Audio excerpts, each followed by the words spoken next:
नमस्कार दोस्तों।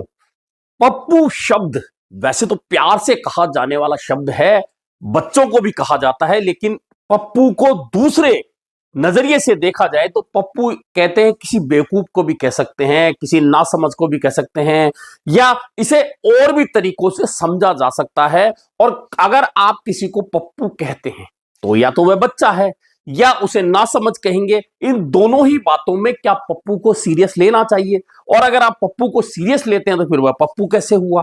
दरअसल यही बात इन दिनों भारतीय राजनीति में आपको देखने को मिल रही होगी। राहुल गांधी को भाजपा से जुड़े लोग या अन्य लोग जो उन्हें नासमझ कहते होंगे, वे लगातार पप्पू शब्द का प्रयोग करते रहे हैं। लेकिन दूसरी ओर भाजपा हो या भाजपा से जुड़े हुए अन्य दल या भाजपा के नेता, चाहे वे प्रधानमंत्री हो, चाहे वे गृह मंत्री, चाहे रक्षा मंत्री हो, चाहे संसदीय कार्य मंत्री हो, या अन्य मंत्री हो, या अन्य सांसद विधायक और भाजपा से जुड़े नेता हो, वे राहुल गांधी को कई बार पप्पू शब्द से संबोधित कर चुके होंगे, बोल चुके होंगे, आम बोलचाल में बोलते होंगे। लेकिन जैसे ही राहुल गांधी लोकसभा में बोलने के लिए खड़े होते हैं, पूरा का पूरा सत्ता पक्ष उनके खिलाफ खड़ा हो जाता है। आज तो कमाल हो गया जब राहुल गांधी को लोकसभा में नेता प्रतिपक्ष के तौर पर राष्ट्रपति के अभिभाषण पर बोलने तक से रोक दिया गया, और यह इतिहास में दर्ज हो गया कि पप्पू जिसे बोलती है भाजपा या भाजपा से जुड़े नेता, उसका कितना ज्यादा डर है। मैं तीन चीजें बोलना चाहता हूं। पहली चीज बोलने नहीं दे रहे हैं। मोदी जी घबराए हुए हैं। आपने देखा जो ट्रेड डील 4 महीने से रुकी हुई थी 4 महीने से कुछ बदला नहीं, किसी न किसी कारण। जो मैं जानता हूं नरेंद्र मोदी जानते हैं। नरेंद्र मोदी जी ने कल शाम उस डील को साइन कर दिया। नरेंद्र मोदी जी पर प्रेशर है, भयंकर प्रेशर है, और नरेंद्र मोदी जी का जो इमेज का गुब्बारा है, जो हजारों करोड़ रुपए लेकर बनाया गया था, वो फूट सकता है। दरअसल आपने एक दिन पहले ही देखा होगा, और देखा क्या, जब पूर्व सेना प्रमुख मनोज नरवणे की किताब को लेकर जिक्र किया गया। जिक्र करते ही किस तरह से रक्षा मंत्री राजनाथ सिंह, गृह मंत्री अमित शाह खड़े हो गए और भाजपा के अन्य सदस्य खड़े हो गए। यह कहा जाने लगा कि आप किसी किताब को, किसी अखबार को कोट नहीं कर सकते, और लोकसभा अध्यक्ष ने भी वही कहा कि नियमों में यह है। लेकिन अब सोशल मीडिया पर आ चुका है सब कुछ कि प्रधानमंत्री कैसे एक सत्र में एक किताब का जिक्र करके उसका अंश पढ़ रहे होते हैं, लेकिन उस समय लोकसभा अध्यक्ष उन्हें नहीं टोकते हैं। इसी तरह से अन्य सदस्य अखबारों का जिक्र करते हैं। यूपीए के शासन में तो आपने देखा होगा कि अखबार और मैगजीन्स में छपी हुई बातों को कोट करके किस तरह से यूपीए सरकार को बार बार घेरा गया था, आरोपित किया गया था, और उन आरोपों का आज तक कांग्रेस जवाब नहीं दे पाई, यूपीए जवाब नहीं दे पाया, और आज तक उन आरोपों के दंश झेल रही है। तो क्या भाजपा ये अच्छी तरह से जानती है कि अगर इस किताब का जिक्र लोकसभा में हो गया, इसमें लिखी हुई बातों का जिक्र हो गया, तो वह इतिहास बन जाएगी। क्योंकि लोकसभा, राज्यसभा या किसी भी सदन में कहा गया एक एक शब्द धरोहर हो जाता है। ऐसे में भाजपा अच्छी तरह से जानती है कि राहुल गांधी ने उस किताब में लिखी हुई बातों का जिक्र कर दिया तो निश्चित मानिए कि यह विवाद का केंद्र बनेगा, और यही कारण है कि उन्हें नहीं बोलने दिया गया पहले दिन। लेकिन राष्ट्रपति के अभिभाषण पर नेता प्रतिपक्ष बोलते हैं और सदन के नेता जवाब देते हैं। यह परंपरा है, लेकिन इस परंपरा को तोड़ दिएगा। राहुल गांधी फिर बोलने के लिए खड़े हुए, उन्होंने फिर उस शब्द को बोलने की कोशिश की, कहा कि मैं इसे टेबल करता हूं, लेकिन इसके बावजूद राहुल गांधी को नहीं बोलने दिया गया। लेकिन राहुल गांधी को लोकसभा में नहीं बोलने देना, राहुल गांधी से इतना डर, तो एक चीज तो तय करनी पड़ेगी कि या तो राहुल गांधी पप्पू है तो उसे सीरियस नहीं लेना है, और अगर सीरियस ले रहे हैं, डर है उनके बोलने का, तो फिर वह पप्पू नहीं है। इन दोनों में से एक ही बात सही हो सकती है। लेकिन लोकसभा में नहीं बोलने देना, बार बार में नेता प्रतिपक्ष को टोकना, यह परंपराओं के खिलाफ है। लेकिन अगर चेयर इस पर चुप्पी साधे रहे तो सवाल उठते हैं।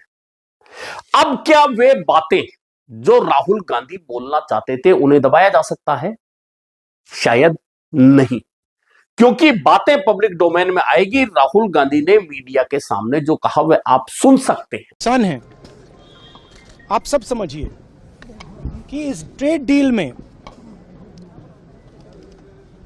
आपकी मेहनत को, आपके खून पसीने को नरेंद्र मोदी जी ने बेच दिया है। और वो इसलिए बेचा है क्योंकि ये कॉम्प्रोमाइज्ड है। सिर्फ आपको नहीं बेचा है, देश को बेचा है। इसीलिए मुझे वहां नहीं बोलने देना है। नरेंद्र मोदी जी डरे हुए हैं क्योंकि जिन लोगों ने उनकी इमेज बनाई है वो अब उस इमेज को फोड़ने लगे हैं। एक अदानी जी पर केस है यूनाइटेड स्टेट्स में। वो अदानी जी को टारगेट नहीं कर रहा है, वो नरेंद्र मोदी के फाइनेंशियल स्ट्रक्चर को टारगेट कर रहा है। एक वो है। दूसरा है एप्स्टाइन फाइल्स। एप्स्टाइन फाइल्स में अभी और माल है, वो अभी रिलीज नहीं हुआ है। इसीलिए इस दबाव में आकर एप्स्टाइन फाइल्स में जो है, जो पूरा देश जानना चाहता है, मगर अभी दरअसल मीडिया के सामने राहुल गांधी ने 3 बातें रखी। उन्होंने कहा मैं चीन के मामले को लेकर बोलना चाहता था, मैं डोकलाम गलवान घाटी के मामले को लेकर बोलना चाहता था, मैं ट्रेड डील को लेकर बोलना चाहता था, लेकिन नेता प्रतिपक्ष को नहीं बोलने दिया गया। लेकिन ट्रेड डील को लेकर राहुल गांधी ने जो कहा, अगर यह सच है, कांग्रेस जो कह रही है, विपक्षी दल जो कह रहे हैं, वह बहुत गंभीर मुद्दा बन जाता है। राहुल गांधी ने सीधे सीधे आरोप लगाया है कि अडानी पर केस और खुद की इमेज को लेकर प्रधानमंत्री डरे हुए हैं और कंप्रोमाइज हुआ इस डील को लेकर। और किसानों के मुद्दे पर राहुल गांधी ने कहा कि किसानों के हितों को बेचा गया है और यह जो ट्रेड डील हुई है उसका नुकसान आपको पता चलेगा और यह कंप्रोमाइज हुआ है, निश्चित तौर पर हुआ है।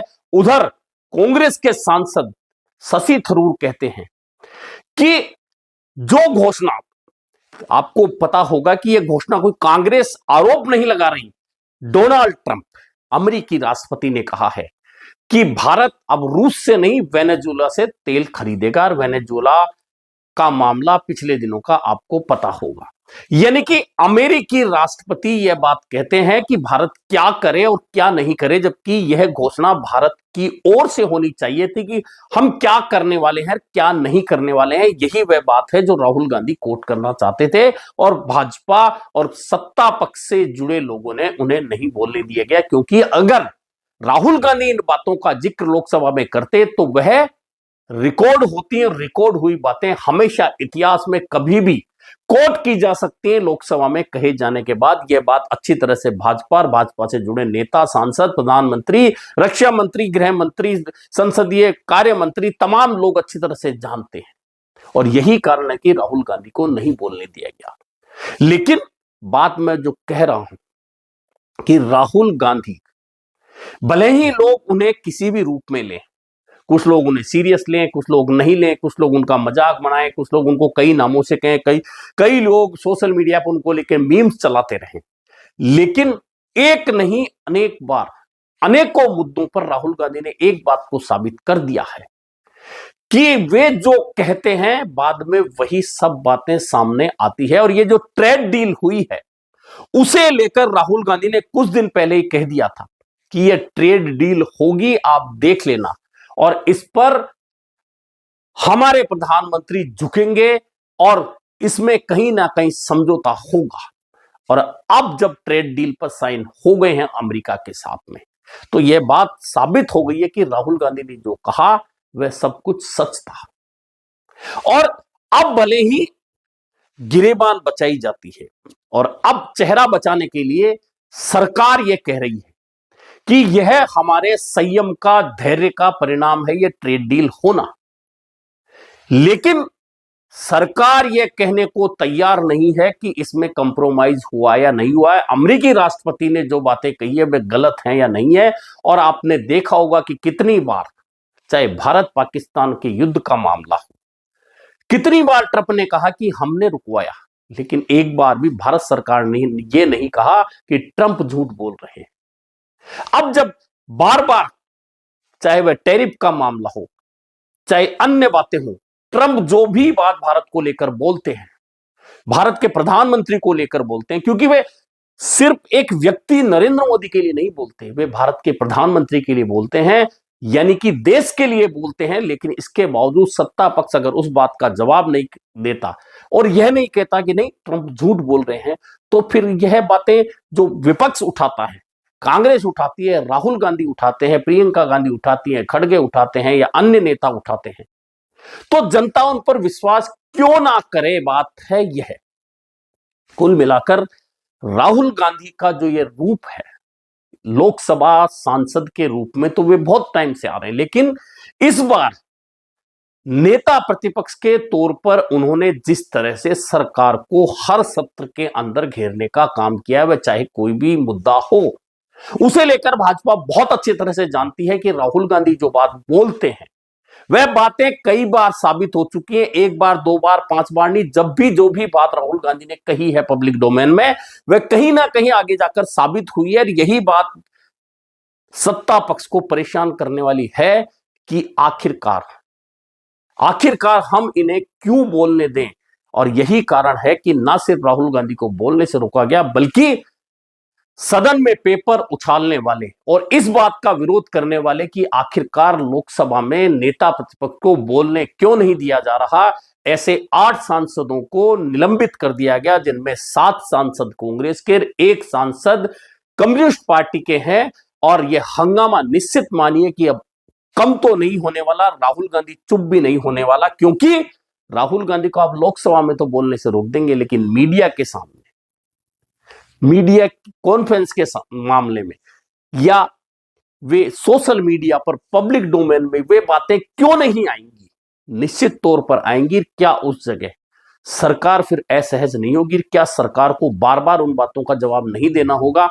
यह भी तय है कि राहुल गांधी को भले ही नहीं बोलने दिया गया, लेकिन राहुल गांधी ने जो भी बातें कही है वो पब्लिक डोमेन में आई है। जब राष्ट्रपति के अभिभाषण पर सदन के नेता अपनी बात कहेंगे तो निश्चित मान के चलिएगा उन बातों का जवाब प्रधानमंत्री जो सदन के नेता हैं वे जरूर देंगे। और अगर वे इन बातों का जवाब देंगे तो फिर वो चीजें वापस कोर्ट होंगी तो निश्चित है कि वे पब्लिक डोमेन में आएंगी। पब्लिक डोमेन में आएंगी तो निश्चित मान के चलिए कि फिर सरकार के लिए सिरदर्द बढ़ाने वाली बातें होंगी, कम होने वाली बातें नहीं होंगी। अभी के लिए इतना ही, फिर मिलेंगे नए मुद्दे पर चर्चा के साथ।